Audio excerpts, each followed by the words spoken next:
Hello, everyone. Welcome to the discussion of the book, The Miracles of the Namiya General Store, book versus movie. Here with me, I have my lovely friend, Vannya. Hi, hello. I'm Vannya, and I'm running a Bookstagram account, a YouTube account, and a TikTok account under the name of Library of Vannya. So go check it out. Please do. Yeah. It's so good. We actually buddy read this book in April. Was it April?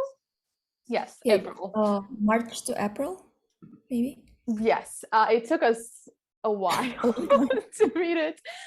We took it chapter by chapter and did like a mini discussion after each chapter. And we liked it enough, and we knew that there is a movie that was based on the book, and we decided to watch it afterwards. And today we're here to talk about our opinions. There are actually two different movies that were made on the same year based on the book. One was a Japanese movie that we will be discussing today. Another one is a Taiwanese movie with Jackie Chan. We will not be discussing that one. So if you're confused, we're talking about the Japanese movie. Let's first start without spoilers, just briefly talk about the book. When three delinquents hole up in an abandoned general store after their most recent robbery, to their great surprise, a letter drops through the mail slot in the store shutter. This seemingly simple request for advice sets the trio on a journey of discovery. Through the lens of the time, they share insight with those seeking guidance, and by morning, none of their lives will ever be the same. So we Okay. have a situation of there's some, not time travel necessarily, but there's some magical realism that deals with the bending of time. We have an old man who is known for writing advice letters. Yeah. People ask him advice and he gives it to them. And we have these three young people who are lost in life, and they are put in the position to give advice to other people. I never heard about it before I saw it on your Instagram, and I got very intrigued. I have read one of Keigo Higashino books before. The title is The Devotion of Suspect X. It's a crime mystery kind of book. Because that book was so good, I was looking I ended up looking for his books on Goodreads, and then I just put all of them to my TBR. Last March, I was looking at my Goodreads, and then I have a lot of his book, and I'm in the middle of sorting my Goodreads account because there's a lot of junk in there, and then I was just like sorting it. And then at that time, I'm also obsessed with this one guy, Korean idol named John Wonu. He is a K-pop group 17, and then he likes reading so much, and then I was looking at his recommendation here and there, and he already read two books that I've read before, and both of them is Japanese. So I was like looking one by one which one has the highest rating, and The Miracles of the Namiya General Store has the highest one. So I was like putting it on my story on my Instagram, and then and then Lana just came and say, I want to read it so bad. I actually started listening to 17 after seeing them on your playlists and having you talk about them. When you put the little references to the book, when I initially heard about it, I just saw Jin from BTS, and that's that's the idol that I know. So that is the story. That's how we find the books. Next one I have expectations versus reality. Can I go first? Yep, you can go first. I was a little unsure if this would be a book for me. Everywhere it says that it has a philosophical theme, which to me screams slow and deep thoughts and a lot of metaphors, a lot of beautiful flowery language, which is not something that I enjoy. I like plots, I like people, I like action, I like something more cerebral. It was absolutely not what I feared. It's very easy to read. I think you mentioned someone even calling the writing style as childish almost. Oh, yeah. It's not trying to be literary. It's just telling a story, which I thought really helps because there are a lot of stories in the book and there are a lot of things to keep track of. And if the writing would have been more heavy, it would have been a very difficult book to read. Yeah, it's gonna be very difficult. My expectations were that I would be okay about it, but I really liked it. What about you? Before I read this book, I already read magical realism before, and it's always Haruki Murakami. And then Haruki Murakami is a Japanese, and then I was looking for another popular authors other than Haruki Murakami because it's always Haruki Murakami if you look for Japanese literature. And then because I discovered Keigo Higashino, so I want to read it, and my expectation is gonna be a Japanese book always have the same plot. It's always about a journey of someone. Always one person, main character, make a journey into different places, and then so I expect that this book is gonna be about one main character throughout the whole book. And then I also think because of the cover, it's very fantasy like. Yeah, it kind of has that vibe, like almost like an anime. Yeah. I expect that this book is gonna be more into fantasy instead of magical fantasy. So it's gonna be like a little hard on the fantasy, and then at least it's gonna be a little sci-fi. But that's my bet because at that time I didn't know that magical realism need to be like a little realistic but magical, and you don't need to describe the magical thing in the book because my head just a little more logical. So I was expecting something like sci-fi or something, but no. So that's my expectation. It ended up become a journey of bunch of people. There's a lot of people in here. 5 chapters with 5 different main character or main story with a lot of characters in the story. And then it talks about building a lot of symbolism of something here and there, and then a lot more social issue. Like the title, it's about miracles of the Namiya General Store. And the miracles is not only in the general store, but all over the place. So yeah. What is happening is we follow, well, in the beginning, we have these 3 boys stumble into this abandoned general store, and they start receiving letters asking for advice, and they attempt to enter those letters and give any kind of advice they can think of. And so throughout the book, we get to read the letters they receive, and we get to know about the stories of the people who are asking for advice, their advice that they're given, and how later their life progressed, and how overall all of these stories are connected. So we get to follow a lot of different families and people, and it's beautiful. Okay, likes and dislikes when it comes to the book. We talked about this during our discussions as well. There are a lot of connections between the stories, and there are some parts that were spelled out for, in my opinion, a little too well, that I would have liked to be like a ... in the end, and you end up thinking of the connection yourself instead of being like, this is what happened and this is how it's connected.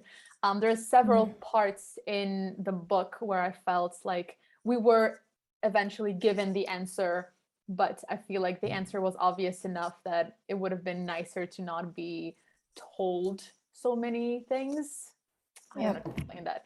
So yeah, a little over explained in some parts. What I liked are the people that, even though there are different characters, they all felt very separate and very individual. And it was a little too long in the end, but we talked about this, the way the book ends more than makes up for any dislike that I had for anything, because it has a beautiful ending. I think what I like about this book, it's a very typical Japanese book that everything tied up into a perfect round at the end. It has a puzzle-like plots and then emotional roller coaster, and then it makes me as a reader give a lot of sympathy to the characters, to the story. It has like a human story, perhaps, and it's very heartwarming. but also some of them is very emotional, like you want to punch the character in the face. So many times, so many times. Oh yeah, so many times. And also it has a good typical Keigo Higashino book. The Devotion of Suspect X has a mystery thriller kind of genre. Even though this one has a magical realism, it still have the elements of Keigo Higashino. It has like he put every information in the beginning, like there's the thieves, there's here and there, and then the reader just confused with all of them, like too much happening, and then we progress into something with no clue where to be, and then suddenly at the end we just touch with everything, and Yeah. then it's very typical Keigo Higashino because the definition of suspect X is also like that, like all about the victims and everything, all in the first chapter, and then it progressed into nothing, and then at the end, all right, I heard about that before. It's just like as we discussed before, it was a good book, but I think it was good because we read it one by one and very slowly, like one chapter every week, and maybe if I read this in one go, I think I'm gonna hate it because there's a lot of clues in the book, and then I need to write it down and everything. Because if I'm not writing it down, I'm forgot about it. The title of the book is kind of like clickbaity, perhaps, because the miracles of the general store, and you think about the general store alone, and then when you read the book, it's about many characters. It's about a town of people. It's just like there's too much. So that's I think that's what I dislike about the book. Now let's move on to the movie, which I finished today. I finished it yesterday, so it's the same. I loved it. I loved it Loved so it? much. Oh, I loved it way more than I loved the book. Like really? it's Okay.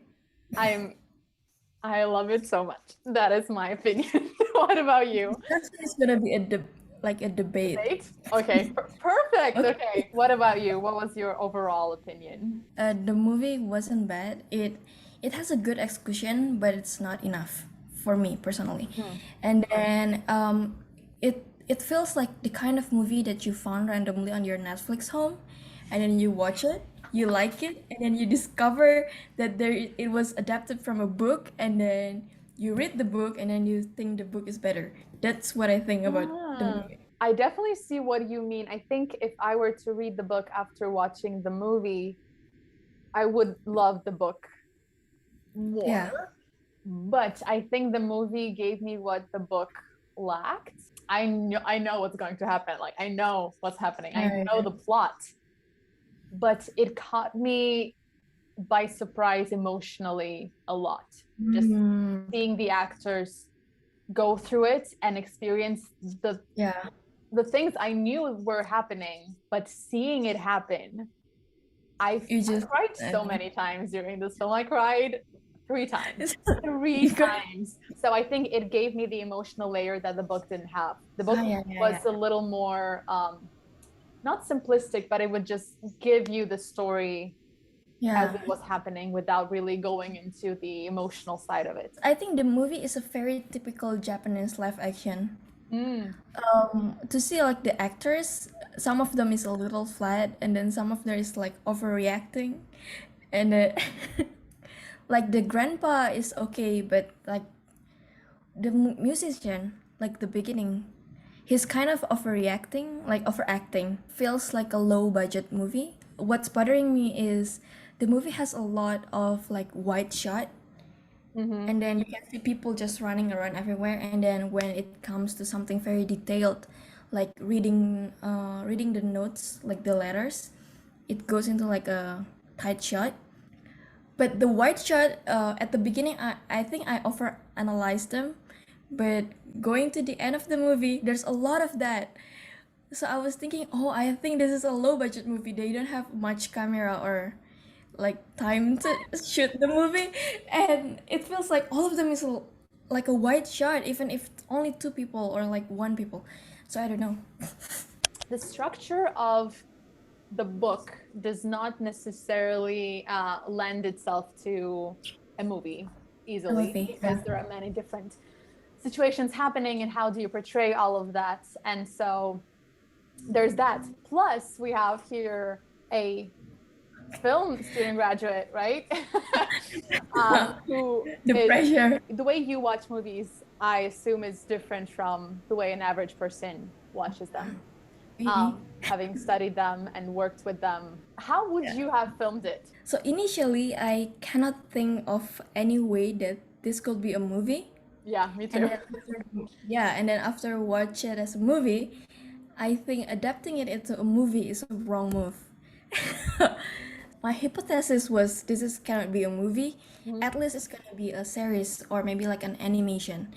Why? Because I learned how to adapt like a book into a movie and then the other way around, or maybe like a movie to a webtoon or anything. And then I remember that some medium actually lost their essence if they got adapted into another medium. The same as a book. In a book, there's a lot of like monologues, like character could just talk 5 minutes, like on the whole shits, and just it's gonna be good on the book, but when it become a movie, it lose all of them. Like movie actually just lose every monologues. I think there's a lot of like elements, like emotional elements that for like inner conflict of the characters are lost in the movie. If I can make this into another medium, I think animation will be better because animation still have the monologues kind of part, like overreacting, sad, and everything. Because I think everything that happened in the movie that we watch, everything has already toned down a little bit. I think if I can make this into a live action, it's gonna be a series, and I'm just gonna make it the same way as the book, just divide it into 5 chapters or anything. Or maybe animation will be good, like a Ghibli kind of animation, like long that would shot, indie, yes. yeah, indie, and then Okay. just like, yeah, I think it's gonna be a good Ghibli movie. I knew that you will have to divorce the book at some point to make it into a digestible amount of story for movie, because at least the way that I was taught, movies are primarily about imagery. And so, as you said, you cannot have all the conflict, all the conversation, all the inner conversations that people are having. That is not the point. You see it through the image. You see it in their faces. You see the little things that they're not saying. That is the way you tell a story in a movie. And so when you have a book with a lot of stories, with a lot of people, with a lot of background and history and a lot of information, you will have to decide which information will be cut. And Yep. I think what they did with Namiya's son was smart, because we don't Yeah. need that. That is not a part we needed. So And fine, then he will be a jerk, but it will Yeah. leave more space to the stories that matter more. And I think for me, that would be a very hard thing to decide what to cut. Yeah. But I do love the way they did things in terms of it did start slow, so you're not bombarded with a lot of like, what is happening? I don't understand. And you just start with one story and it's slower, and the way it progresses with each story, it gets faster. So with The Lost Puppy, you just see them as if having a dialogue when they're exchanging letters, because we don't have time anymore. And you already, as a viewer, you understand what's happening, and you don't have to be explained that, oh, it's another letter. Oh, they got a letter and now he's replying. Like, you understand that. So as I was watching, I was going, yes, good. Yeah. Thank you. You did the thing that I did not know how to do. The next one, we are going into spoiler territory. Yeah. Just FYI. The next one I had is, do you think it's faithful to the book plot and vibe? What would you say? I think yes. There is a couple change were made, like the part They where took out 2 stories from the book. There are no fencing girl. oh yeah, There there's are no no Fencing Girl. Beatles. No Beatles. No Beatles. Oh yeah, there's no the Beatles. Yeah. I was And thinking, then what is missing? Something is missing. something is missing. Like, where's the Beatles? Is it the Beatles in the beginning? the shaggy guy. But I do have to say, in the end, when you see Harumi writing at her desk, you do see the little wooden dog. So they kept that part of the story. There is a little dog, wooden dog carved from wood from the Beatles boy. So I thought that was very cute that they did that. Like the one that the thieves, they got hit by the train. Oh, that train! That's terrible. But I think that's the part where the director thinks that there should be a mark where it started, like the fantasy has started, like the magical realism is I started. do think the bus was too much. Like they could have. They could think about anything else, but they think about the train, the bus, and I don't know why. I started watching it with my sister, and they were in the store. Things were happening, and then they're like, "Let's go," and they leave, and I was like, "Wait, they're not. Why are they leaving? They're not leaving. They're just running around." I feel like if they were running around, and I liked that the lights were on, and it was like alive back in the 80s or whatever. And I feel like if they would just turn off the lights and they would realize that they're back at the store, that would have been enough.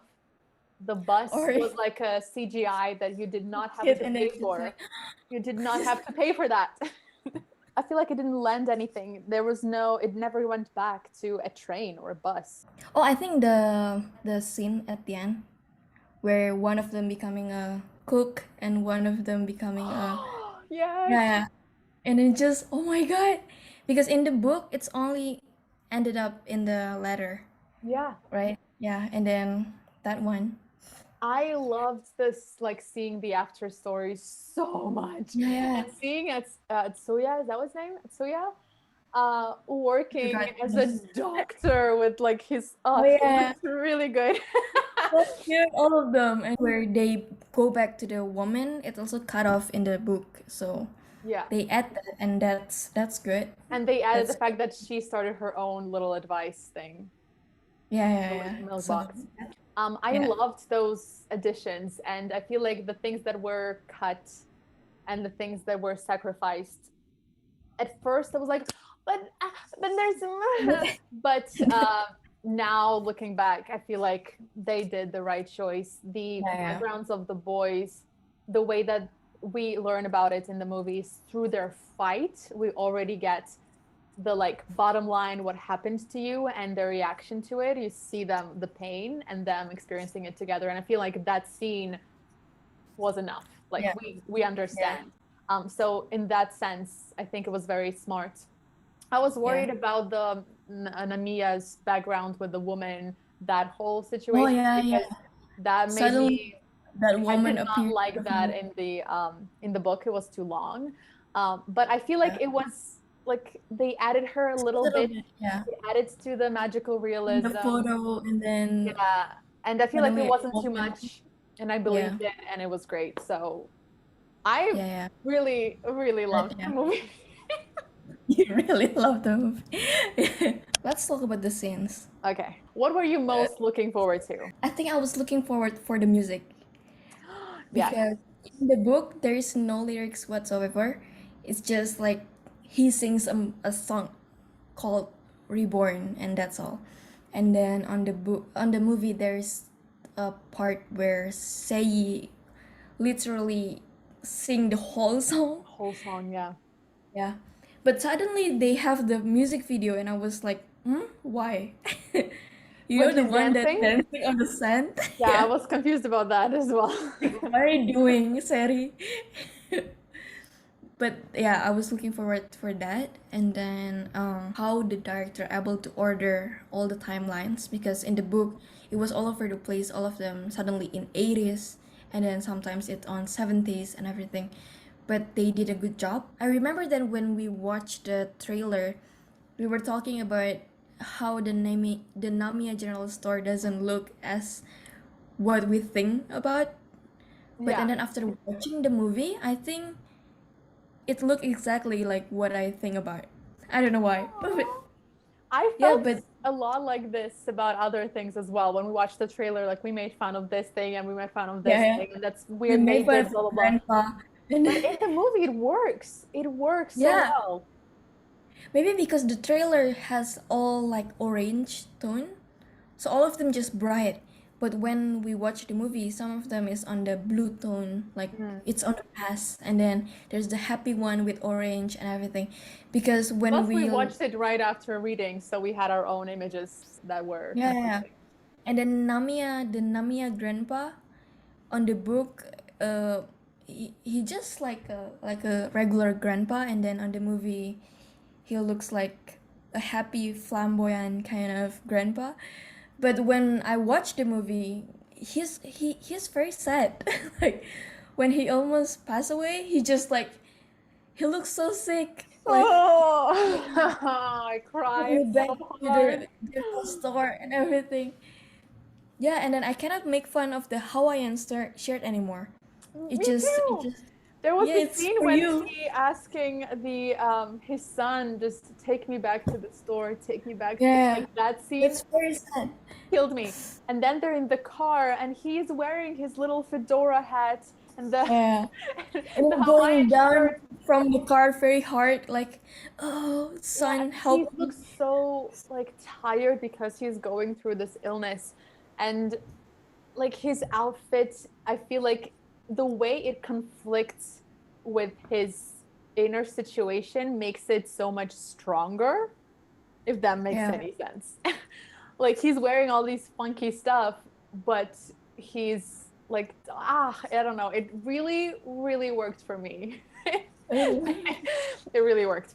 I was also looking forward to the song a lot. It was described as very minimally, just a song that was popular, and it was obviously very touching because these boys, it meant something to them as well. I was curious about the melody because whatever melody she heard when he sang it during the Yeah, concert, how can you remember all of them? the melody is kind of Okay. Yeah, repeat, like repetitive.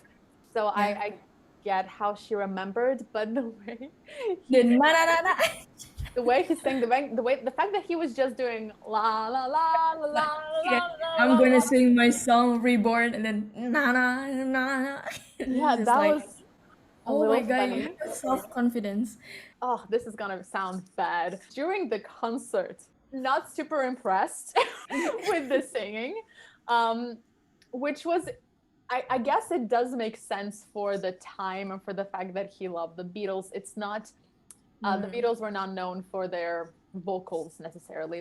It's about Oh the yeah. music, it's about the rhythm, it's about the lyrics. Um, so I get that he was not like a vocalist.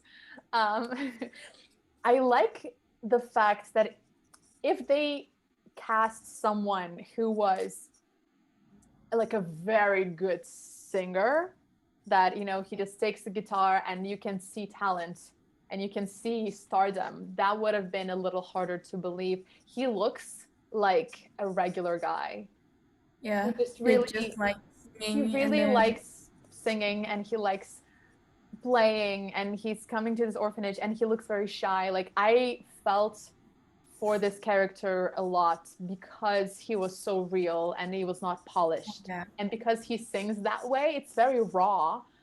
It's not polished, it's not trained. It's very raw. I believed that more, which I really liked. I was surprised that we got to hear the whole song.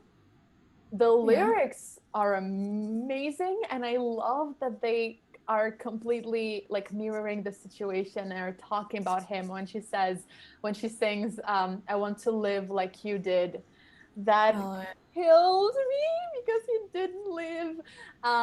And you can tell that it's live. You can tell that she's singing live. Her voice is shaking, even though she's not showing a lot of emotion. You hear the emotion in her voice, which is actually hard to do. And it's just, I cried so hard on that song. I but love the that song. part where the guy died on the like burn, it Oh was very yes. fake, but it's kind of fake. Like, go to your sister, and then just like His wig made me it was yeah, very hard his to way take very him stiff. seriously.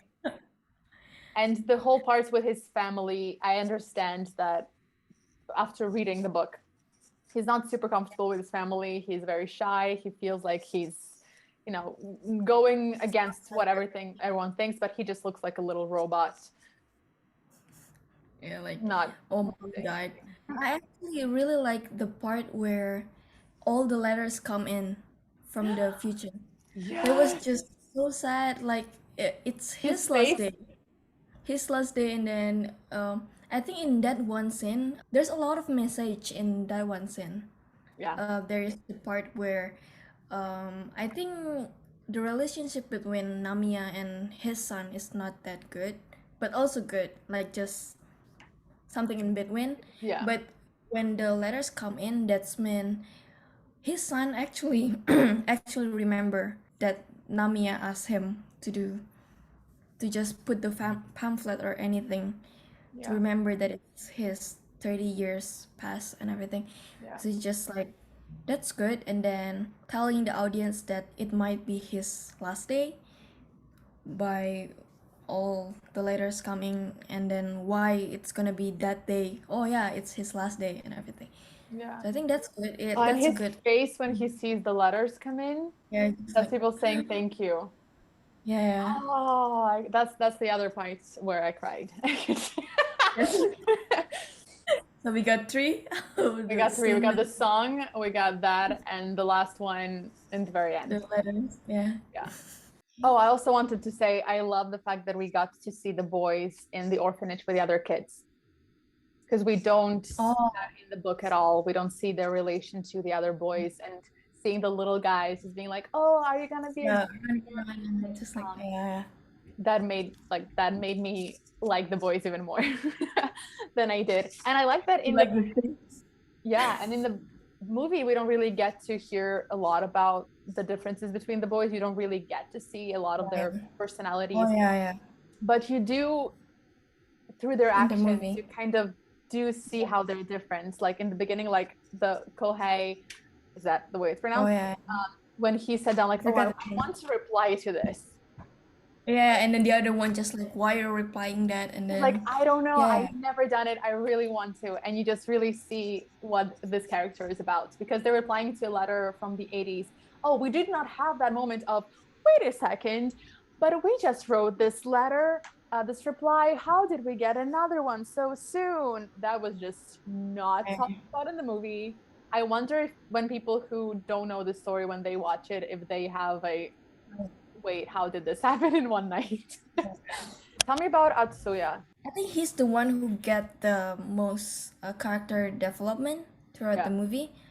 It's only one day in that movie, but he developed a lot from being the cocky one, just like, I don't want to reply that letters. What are you doing? And then after that, at the end, he's the one who crying like a river on that letters, just like, and then just Yeah. running around to to the girl's house. I liked his acting a lot. I like the fight they had. It told us a lot about their relationship, their own situations, and they made it. He looked more human after. He looked for human. I think that part, telling the audience that they're friends, and they're bickering, and then they do everything, and then they're still friend. And I think that's cool. Like telling the people that they're like best friends. Yes. When he read the reply that Namiya sent him about the blank page, and then when he's running Oh yeah, to Harumi, there is the answer. yeah. They didn't have that. I loved that, because I feel like that part, that monologue that he has the main message of the whole book. I knew that this was about people giving advice to people. What I was expecting from this type of story, usually you get amazing advice, right? But in the book, they keep giving people terrible advice, but it works out. It's very human. Yes, and I like that. I like the fact that overall it doesn't matter what you're told. What the Namiya did as the old man who gave people advice, how he changed their lives, is not necessarily the advice that he gave, but the fact that he took his time to listen and to say something back. And that is the most important, the attention you're given. And overall, like, it's your choices that define your life. I like that that is the main message, not, oh, just find someone with good advice to give. These are our thoughts on the book and the movie. The Miracles of the Namiya Store. Thank you so much for first reading this book, introducing me to this book, first of all, this author, and watching this movie with me. Thank you guys so much for watching. If you watched this far, you'll find all the links to Vanya's Instagram and YouTube in the description below, as well as some information about the movie and the book if you want to check them out.